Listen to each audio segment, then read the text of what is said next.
Ya, kita lanjutkan yang terputus tadi. Tadi ada yang ada yang ingin menambahkan jawaban sepertinya ya.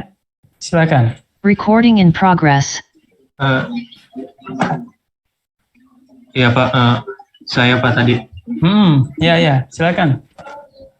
Mungkin ini ya Pak, diameter clutch-nya.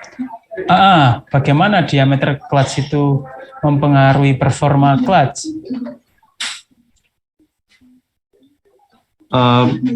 Bisa untuk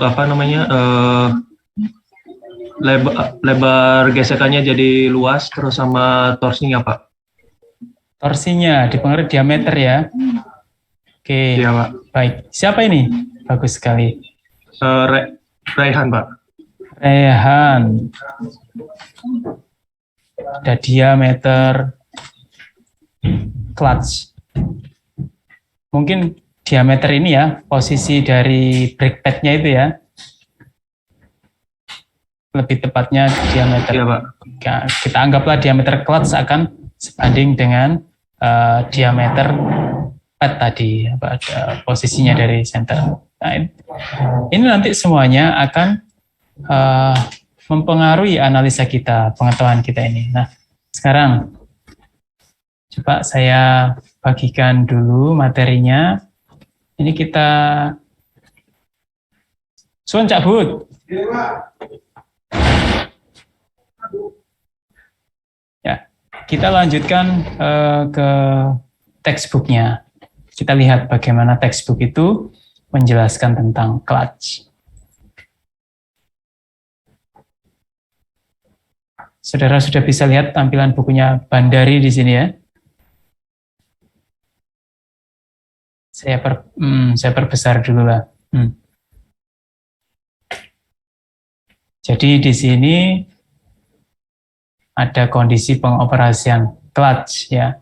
Kemudian di sini ada jenisnya, positif kontak clutch, ada friction clutch, ada electromagnetic clutch. Banyak ternyata jenisnya ya.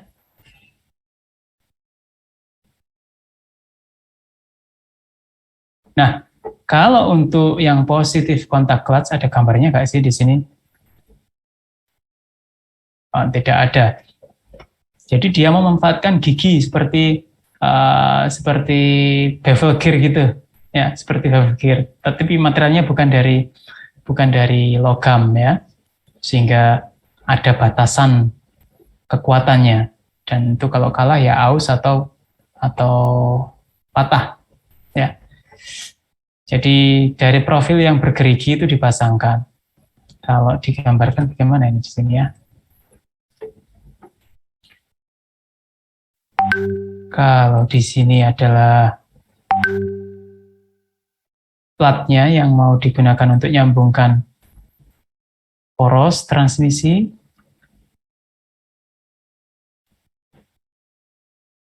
Nah, di sini dipasangkan dengan gerigi. Nah, kemudian nanti ini di-engage atau disengage. Nah, kekuatannya nanti itu akan didasarkan pada kemampuan profil gigi ini menahan beban bending akibat torsi di sini. Ada torsi, nanti di sini setiap gigi ini nanti misalkan ini salah satu giginya dianggap misalkan kotak gitu ya. Nah, ini akan ada gaya tangan sial yang mendorong.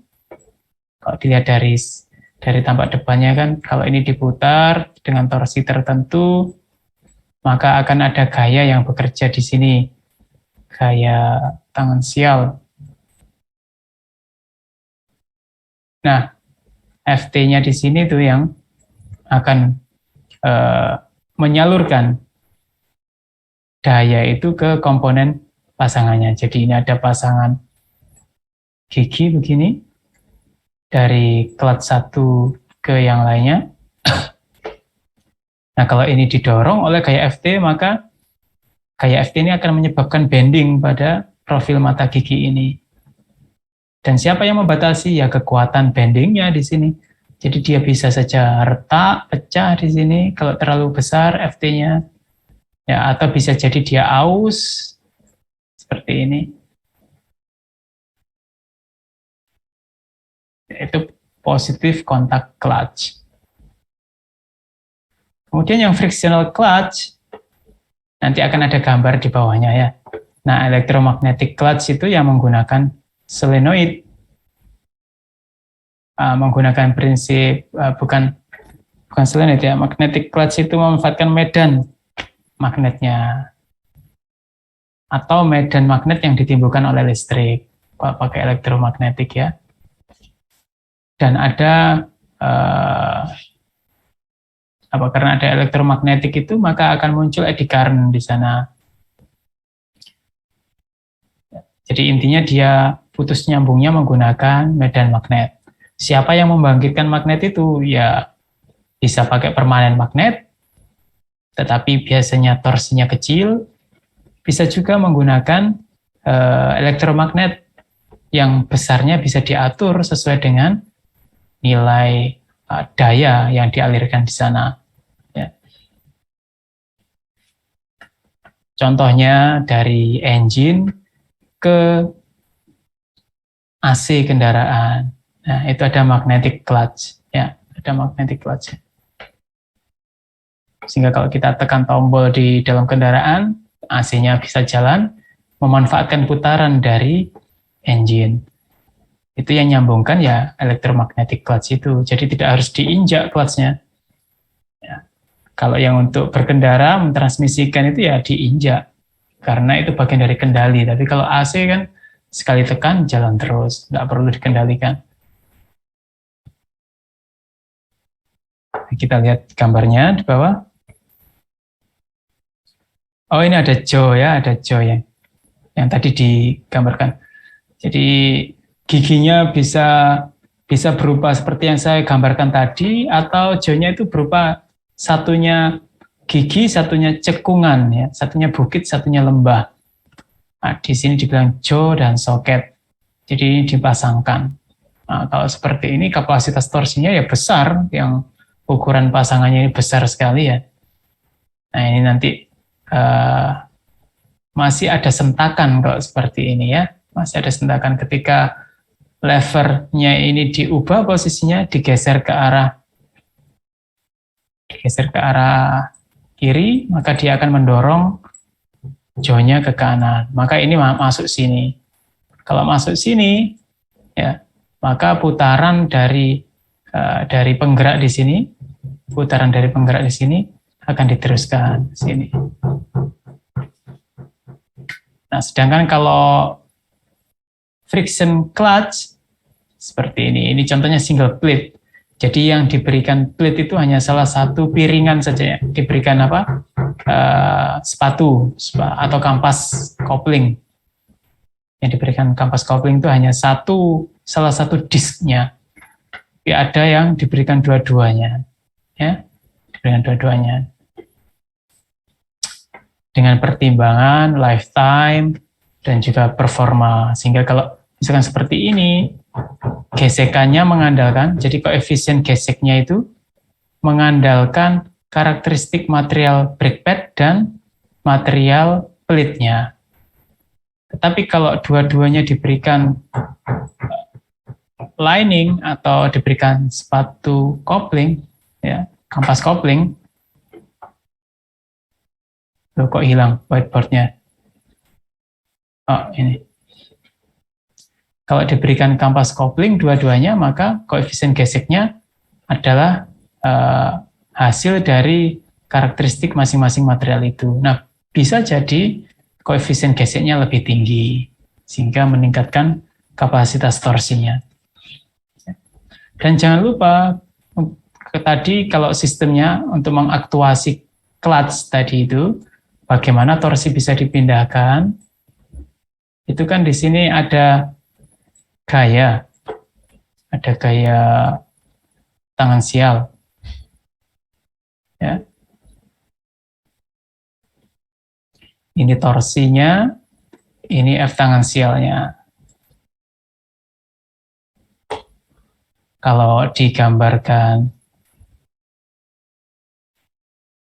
dua plat begini yang dipasangkan, dilihat dari samping gini, yang satunya input, diputar torsinya seperti ini, maka dia akan dilawan oleh gaya tangan sial di sini, Ft. Nah, gaya tangan sial ini kan kontak, ini kan ada brake pad-nya, kontak dengan plat yang satunya, sehingga terjadi aksi reaksi. Maka di sini muncullah gaya Ft. Ya. Nah, gaya Ft ini yang akan memutar poros ini, sehingga terjadilah transmisi. Kalau ini T1, ini T2. Tapi karena di sini radiusnya sama, maka T1 ya kemungkinan sama T2 kalau kontaknya sempurna ya. Tetapi kalau terjadi slip, terjadi gesekan, maka T1 lebih besar daripada T2.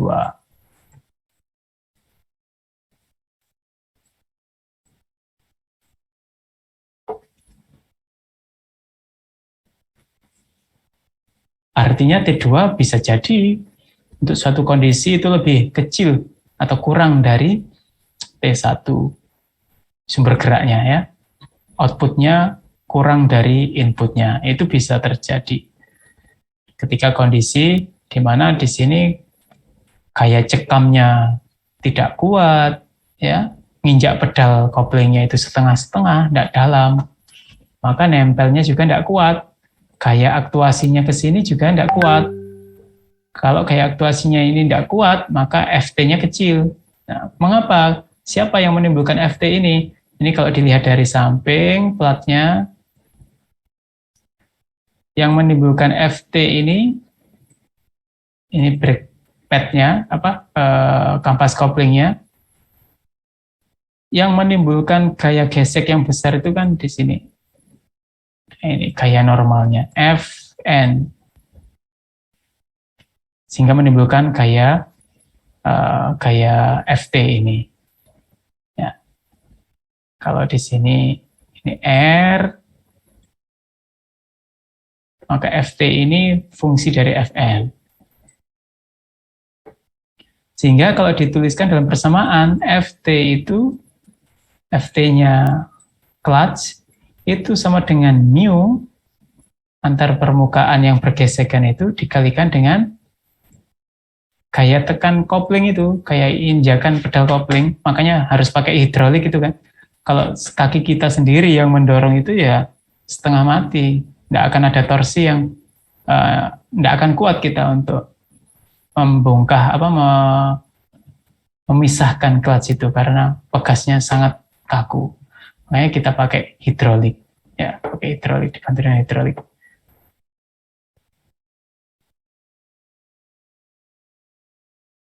Nah, ini yang akan mempengaruhi nilai torsinya nanti, Ft ini.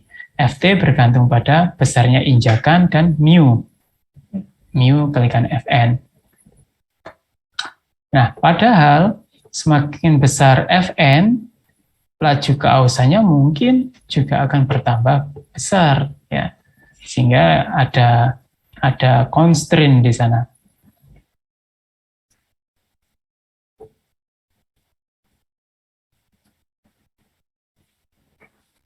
Nah, ada beberapa hal yang perlu dipertimbangkan ketika kita mendesain clutch itu, seperti saudara lihat di sini.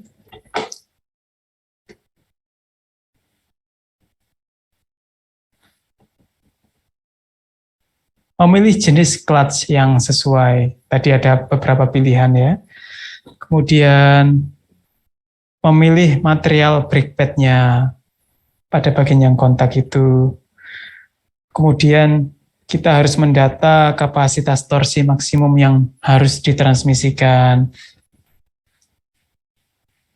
Kemudian sebisa mungkin engage disengage-nya tanpa ada kejutan ya.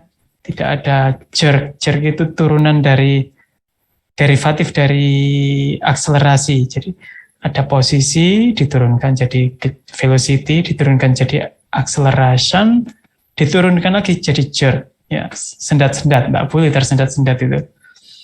Kemudian ada Kalau sudah ditempelkan, kalau permukaan kontaknya itu sudah menempel, tidak perlu diaktuasi lagi. Jadi tidak perlu tambahan pekerjaan lagi. Sekali clutch itu engage, maka dia akan engage seterusnya. Nah, itu mekanisme itu yang harus diperhatikan. Makanya tadi pakai pegas. Sehingga kita menekan pedal kopling itu untuk melawan pegas. Kan hanya sesaat. Setelah pedal kopling itu dilepaskan, maka yang mempertahankan clutch itu kontak dengan pasangannya ya pegas tadi. Berarti Fn itu ya dari gaya pegas tadi. Ya. Sedangkan gaya kopling injakan kopling itu untuk menekan pegas itu.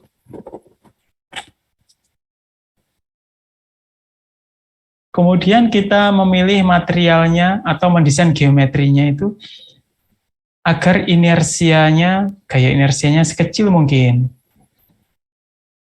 Jadi kalau di sini ada brake pad, ya ada brake pad dipasang di sini. Ini tambahan massa ini, ya tambahan massa. Dan kalau diputar ini menimbulkan gaya sentrifugal. Akibat inersianya, ya ada gaya sentrifugal ke masing-masing arah.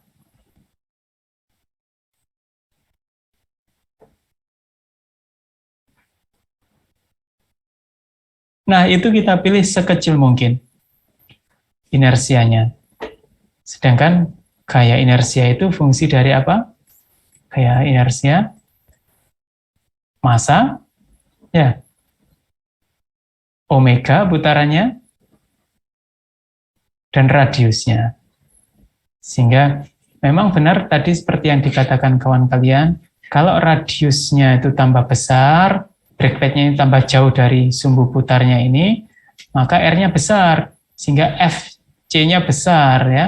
FT-nya nanti yang bekerja di sini juga dikalikan dengan R yang besar, menjadi torsi nanti. Ya, torsinya sama dengan FT kalikan R, sehingga kalau R-nya posisi brake pad-nya semakin jauh dari sumbu, maka torsinya semakin besar.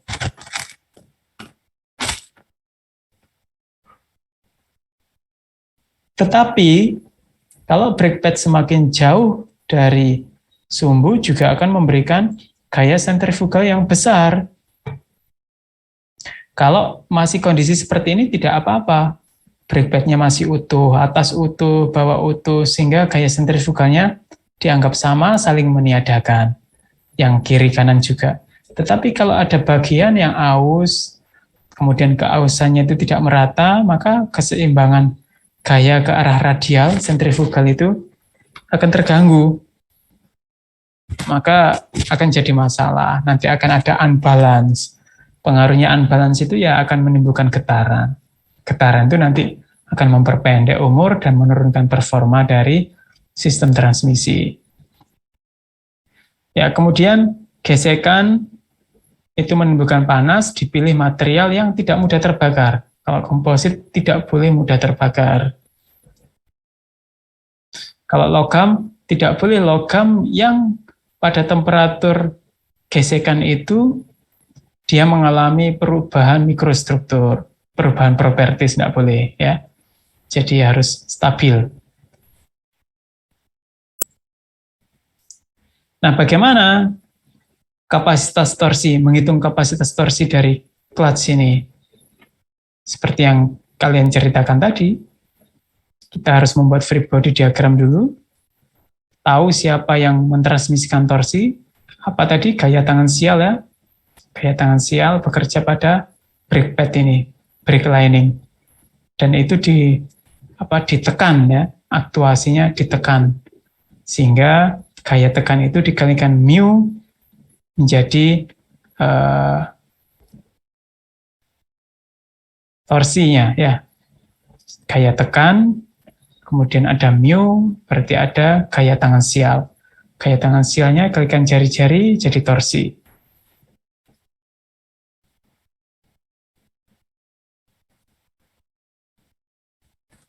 Nah, kemudian di sini diberikan persamaan ada beberapa komponen gaya di sini. Ada friction force.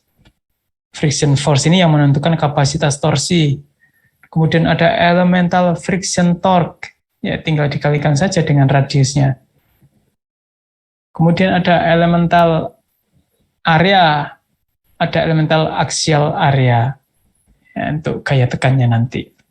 Nah, jika itu semuanya dikaitkan dengan keseimbangan statis untuk mendapatkan torsi dan gaya tekan, maka diperoleh persamaan seperti ini, 11.1 dan 11.2.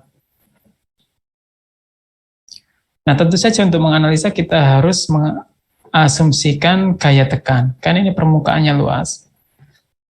Kita asumsikan kalau bebannya merata, padahal apa iya merata kalau mekanismenya sudah tidak bagus lagi. Bisa jadi nanti distribusinya yang ini kecil, yang tengah besar distribusinya. Ini kalau sudah kemakan umur ya, kena keausan ya.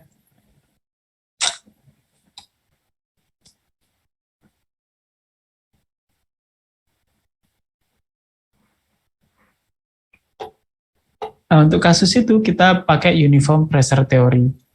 Nah, ini perlu diingat, ini adalah metode analisanya. Mau menghitung menggunakan metode apa? Asumsi apa? Oh, saya asumsikan setiap titik pada permukaan tekan menerima tekanan yang sama. Maka kita bisa dapatkan persamaan ini. Ini hanya berlaku untuk kondisi ini.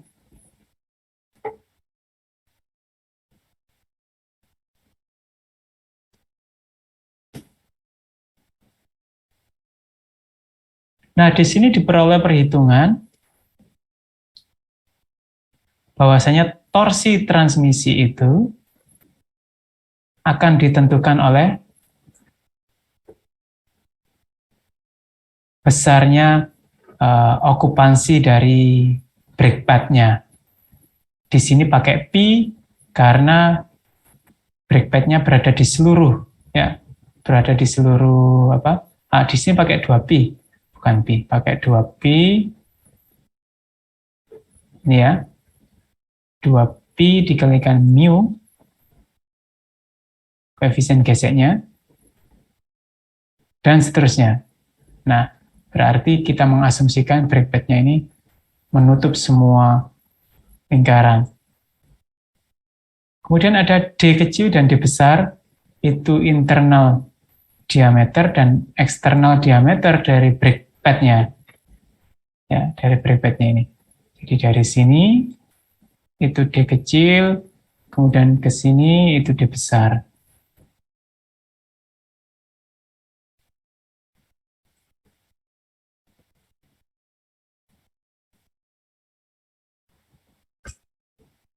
Maka sudah lengkap di sini. Ya, di sini kita sudah punya pressure, ada geometri untuk brake pad-nya, dan ada koefisien gesek. Ya, kita sudah bisa dapatkan torsi puntirnya, kapasitas transmisi torsi dari kopling ini, dari clutch ini.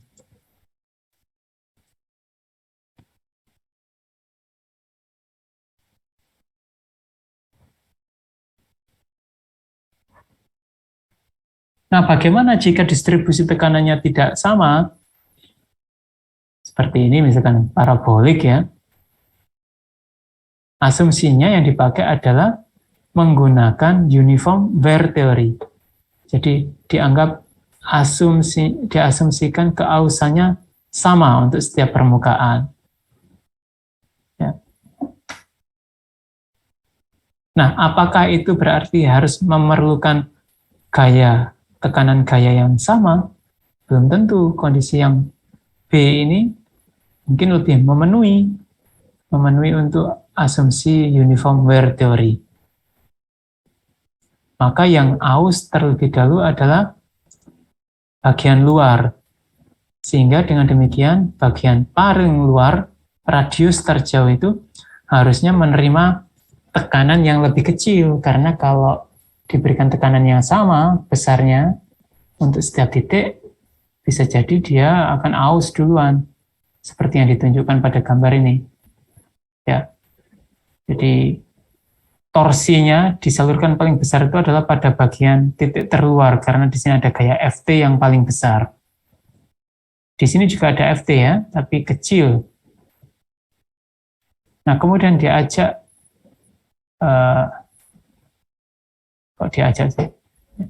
kemudian dia ditekan dengan pressure yang sama gitu ya. Kalau ditekan dengan pressure yang sama, maka bagian ini akan menopang beban lebih besar, torsinya, beban torsinya lebih besar, sehingga dia aus duluan. Itu kalau kita menggunakan asumsi ini, tekanannya sama. Nah, agar tidak sama, tekanannya yang di sini diperkecil. Nah, kita pakai yang sini. Jadi ada dua persamaan nanti. Satu untuk asumsi uniform wear, yang B ini, dan satu untuk uniform pressure.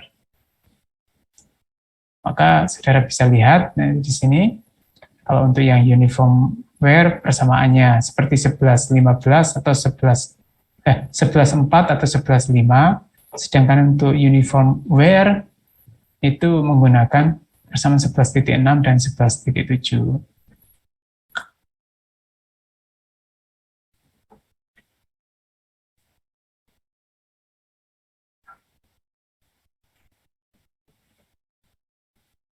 Nah, ini contohnya. Kita lihat contohnya di sini. Pertama, kita punya plate clutch ya, jenisnya. Kemudian kita punya untuk liningnya, untuk lining friction disk-nya itu diameter dalamnya 100, diameter luarnya 200. Nah, ini kalau digambarkan,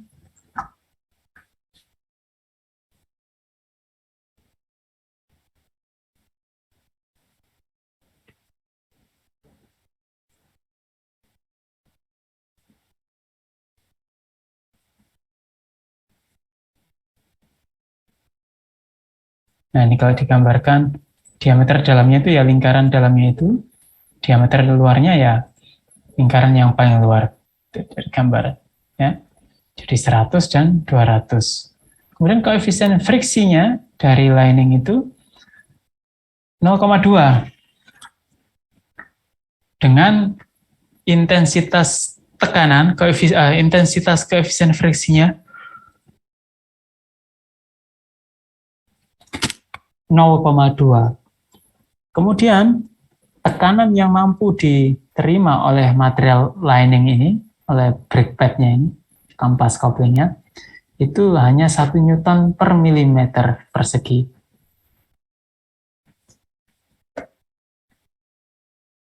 Nah, menggunakan uniform wear theory, kita diminta untuk mencari tahu kapasitas transmisinya pada putaran 750. Nah, di sini kita lihat bagaimana penyelesaiannya. Pertama, kita akan mencari berapa gaya. Gaya di mana ini? Gaya di mana? P itu. Ya, kita lihat. Gaya P itu gaya yang mana? Yang diaplikasikan di mana? Di gambar ini. Ternyata itu adalah gaya tekan, ya. Gaya tekan, gaya aktuasinya.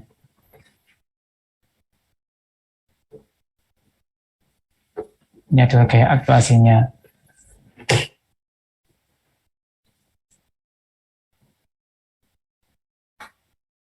Kemudian gaya aktuasi itu yang akan digunakan untuk mentransmisikan torsinya.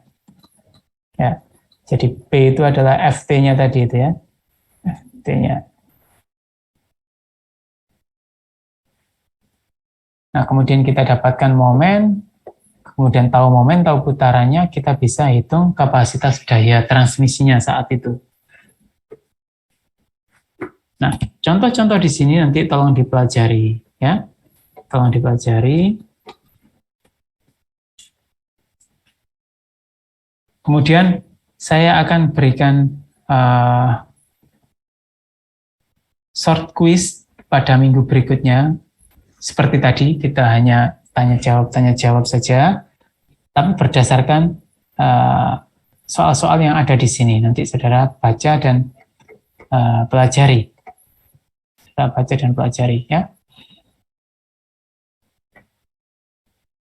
Nah, kalau yang tadi itu plate disk ya, platnya datar. Ada clutch itu yang seperti bevel gear begini. Tentu saja cara aktuasinya akan berbeda juga karena permukaan kontaknya itu yang miring itu. Jadi kalau kita desain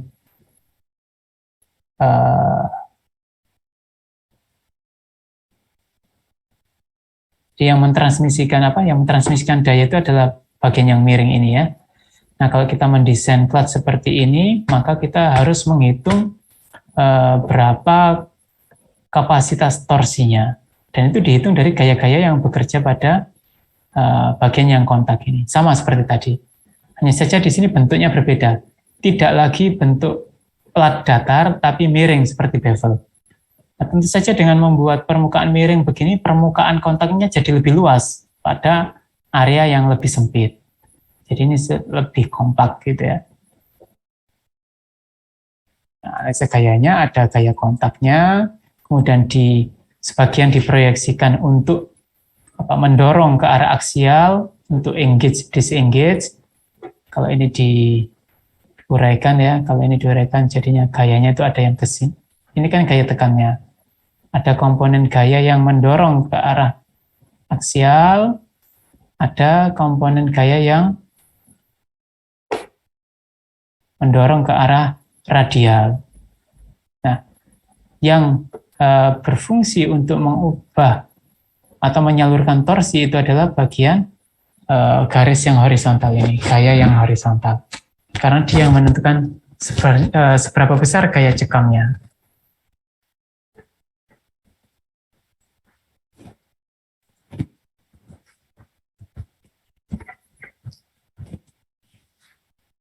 Nah, di sisanya nanti sini hitungannya ya berbeda sedikit-sedikit saja, tidak terlalu banyak. Nah, di sini yang lebih penting adalah data material lining pad-nya itu. Kemudian ada clutch centrifugal. Ini clutch yang ada di bagian ini, di bagian sepeda motor matic bagian belakang. Setelah pule belakang sebelum ke gearbox itu kan ada centrifugal clutch. Desainnya tidak seperti ini, tapi ini sudah menggambarkan prinsip kerjanya clutch itu, centrifugal clutch. Jadi pegas-pegas ini posisi netralnya adalah menahan agar lining pad-nya tidak kontak di sini. Ya, ini posisi defaultnya berhenti di sini. Nanti kalau misalkan ini diputar pada kecepatan tertentu, kecepatan tinggi, maka ada gaya sentrifugal yang ke atas, yang melawan gaya pegas. Nah, gaya sentrifugal inilah nanti yang akan menyebabkan tekanan pada brake pad ini, yang menimbulkan gesekan, sehingga torsinya bisa disalurkan. Gitu ya. Nah, ini masalah aktivasinya saja. Kalau ini clutch-nya diaktifasi bukan oleh hidrolik, bukan oleh kaki, tapi diaktifasi oleh gaya sentrifugal. Berarti nunggu kecepatannya cukup untuk melawan gaya pegas itu, baru bisa disalurkan transmisinya. Sehingga kalau saat kita idle di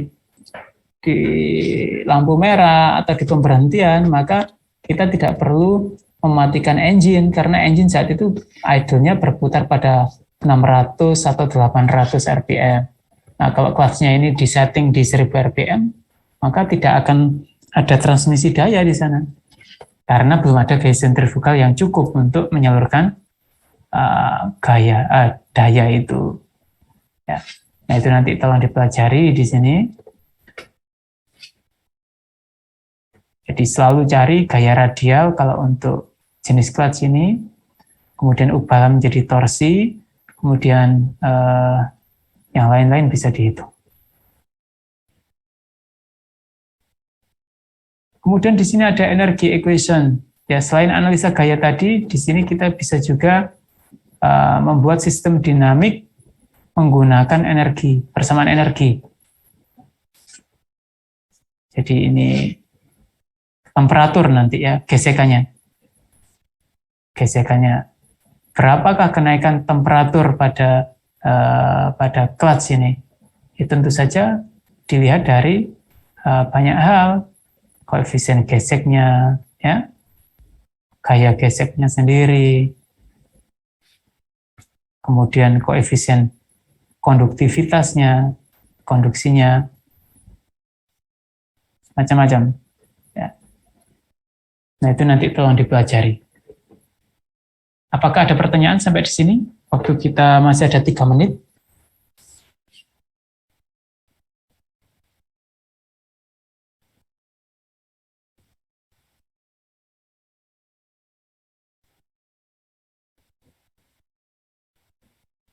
Oh ya, betul ya. Saya akan share ya. Cari di classroom nanti ya. Mungkin saya mau Baik. tanya, Pak. Ya, silakan. Tadi yang centrifugal itu buat yang di matic ya, Pak? Di clutch di bagian belakang, di dekatnya roda, di Oke. dekatnya pule sekunder ada clutchnya. Itu menarik, itu sedang dikerjakan oleh anak-anak magang di PT Spin yang kemarin ke Dereka itu. Saya cari anak magang untuk modifikasi CVT agar sinkron dengan motor listrik. Ya. Ternyata itu menarik. Kalau kita pakai clutch yang apa adanya itu, motornya baru bisa menyalurkan daya ketika RPM-nya 1000, padahal RPM 1000 itu torsinya sudah bukan torsi optimum lagi, bukan torsi maksimum kalau motor listrik ya. Torsi besar di putaran rendah kan dia, sehingga kita kehilangan banyak daya. Nah, kalau pakai motor listrik mestinya ya enggak pakai yang 1000 RPM. Idealnya ya 0 RPM atau 100 RPM lah, 100 RPM, 200 RPM. Motor listrik kalau kita tidak ngegas kan tidak muter ya. Jadi tidak perlu clutch di sana. Tapi karena pakai CVT ya tetap harus ada clutch-nya.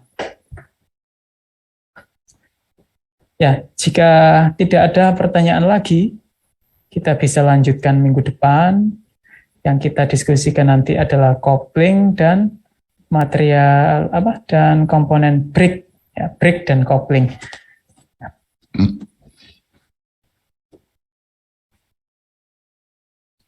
Tidak ada ya pertanyaannya? Saya akhiri ya. Nggak ada sepertinya, Pak. Kenapa? Sepertinya tidak ada, Pak. Tidak ada ya. Baik, terima kasih sudah kuliah dengan baik. Kita kuliahnya ya diskusi-diskusi begitu ya, nanti detailnya saudara langsung praktek saja di bukunya mengerjakan soal. Karena persamaan itu kalau tidak difahami dengan mengerjakan soal juga tidak akan ngerti-ngerti gitu ya, kalau dijelaskan saja. Nanti kalau ada pertanyaan ketika mengerjakan soal, silakan tanyakan pada pertemuan berikutnya. Oke, makasih ya, sampai ketemu lagi minggu depan insya Allah. Assalamualaikum. Waalaikumsalam. Terima kasih, Pak. Terima kasih, Pak.